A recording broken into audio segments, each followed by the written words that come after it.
며칠 전 친한 친구의 어머니께서 별세하셨습니다. 그 소식을 듣고 한동안 생각이 멈춰있는 느낌이 들었습니다. 그리고 문득 죽음이라는 것에 대해 생각하게 되었습니다.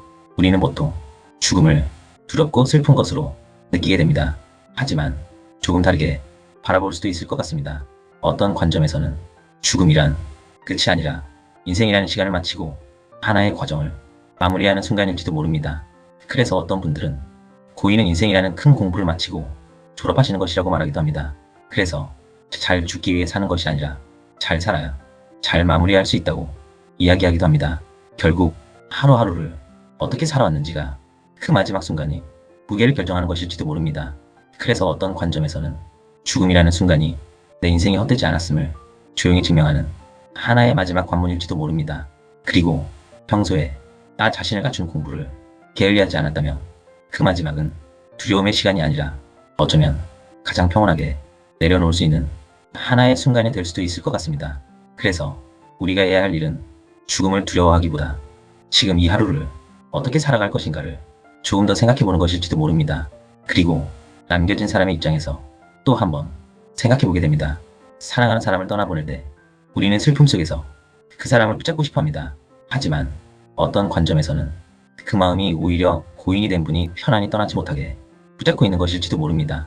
그래서 이런 순간에 슬픔 속에 머무르기보다 조금은 담담하게 맑은 마음으로 보내드리는 것이 오히려 그 사람을 위한 마음일지도 모릅니다. 고생 많으셨습니다. 이제는 편안한 곳으로 가십시오. 이렇게 조용히 마음을 전하는 것, 그것이 우리가 할 수 있는 또 다른 방식의 사랑일지도 모릅니다. 그래서 장례식장이라는 공간도 조금 다르게 바라볼 수 있습니다.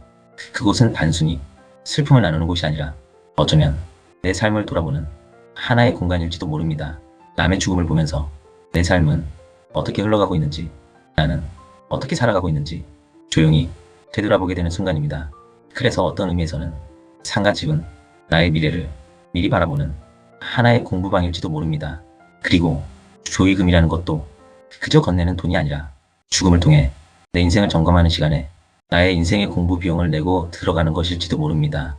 그런데 우리는 때때로 그 의미를 깊이 생각하기보다 그저 형식적으로 그 자리를 지나오게 되는 경우도 있는 것 같습니다. 그래서 조금은 아쉬움이 남기도 합니다. 어쩌면 이런 흐름은 장례식뿐만 아니라 다른 경조사에서도 비슷하게 나타나는 것은 아닐까요? 그 자리에 담긴 의미보다 형식이 먼저가 되는 순간들이 우리에게도 있었던 것은 아닐까요? 어쩌면 우리는 이런 순간들을 통해 조금 더 깊어지고 있는 것일지도 모릅니다.